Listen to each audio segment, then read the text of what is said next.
Le film était un peu financé par le groupe Canal et je sais que Vincent Bolloré est tout sauf un militant écolo. Comment vous avez fait? Et trouve-moi un militant écolo parmi toutes les chaînes, parmi toutes les plateformes, parmi tous les moyens de communication, parmi tout mon pote.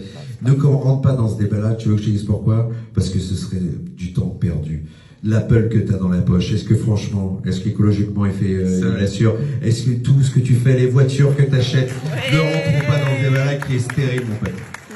Parce que tout le monde a de quoi se reprocher, tout et n'importe quoi. M6, TF1, France 2, Netflix, tout le monde. Ne commence pas toi à juger de ta petite lunette en disant dis donc, mais moi ça me paraît pas top. Personne peut juger. Vous, ni nous, on peut vous juger. Arrêtons avec le jugement facile. Vous n'êtes pas, voilà, ne vous mettez pas à cet endroit-là. Mais bonne question quand même.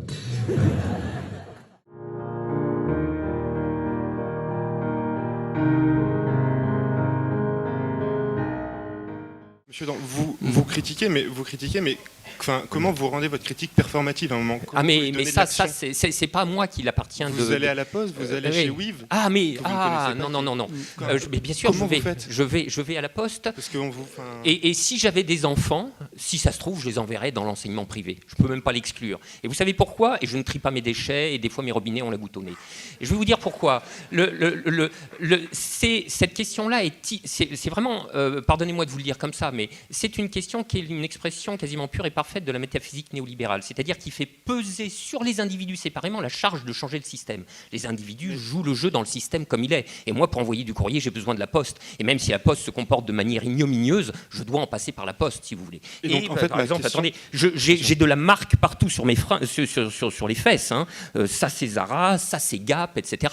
Donc, je veux dire, c'est des gens que je n'aime pas. Mais en même temps, je ne peux pas aller cul nu, vous comprenez?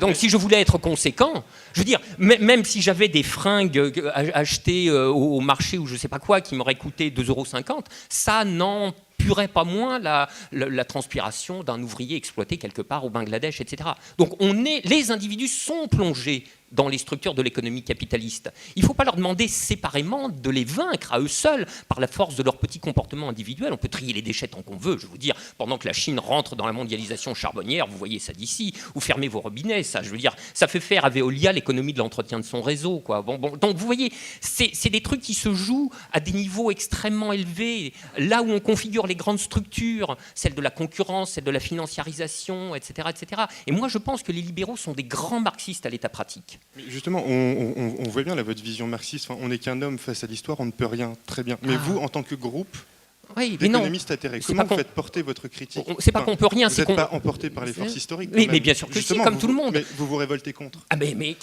ça n'a. Je veux dire, ces deux propositions ne sont pas contradictoires. Mais à ce moment-là, mais pourquoi se rebeller alors si ça ne sert à rien et qu'on va être... mais parce que, écoutez, je vais vous dire, si je me laissais aller jusque dans ces dernières conséquences à l'analyse rudement lucide que je prends du monde, j'irais me chercher une grange avec une corde, quoi, et ça serait terminé.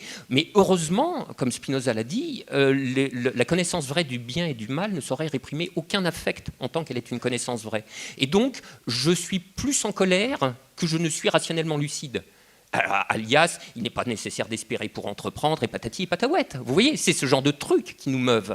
Et des fois, on a des coups de calgon et on se sent vraiment très minoritaire et très dominé par tout. Je veux dire, on vit dans un système qui est incroyablement hostile, qui est incroyablement adverse, qui ne nous a jamais laissé la parole pendant 30 ans. Enfin, vous voyez, donc comment nous faisons? Nous ramons à contre-courant comme nous pouvons. Bon, voilà, alors on s'est réunis, puis on fait ça. Ça fait un petit quelque chose, c'est pas génial, mais c'est mieux que rien, quoi.